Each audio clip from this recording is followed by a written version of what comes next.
Welcome to Chillin' 101. We hope this video helps.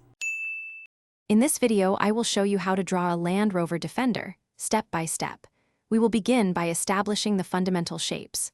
First, draw a large rectangular box for the main body of the vehicle. Then, add a slightly smaller box on top for the cabin. Focus on getting these initial proportions correct, aiming for a length of about 2 units to every 1 unit of height.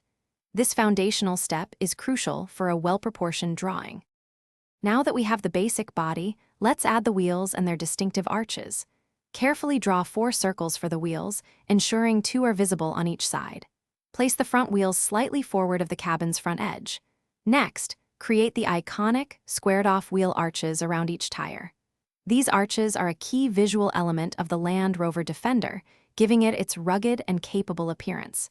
Pay attention to their placement and shape. With the wheels in place, it is time to bring your Defender to life with key details. Begin by sketching the recognizable grille and headlights at the front of the vehicle. Then, add the characteristic side vents and the main door lines along the body. Do not forget to include the spare tire mounted on the rear door. This is a classic and essential feature that truly defines the Land Rover Defender's adventurous spirit. These details add significant character. Finally, let's refine your drawing to achieve a polished look. Carefully erase any initial construction lines that are no longer needed, and then strengthen and smooth all your outlines.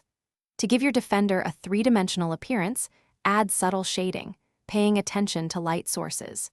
You might also consider adding textures to the tires and windows for extra realism. Take your time with these final touches to make your Land Rover Defender drawing truly stand out. Thanks for watching. Consider subscribing if we helped you.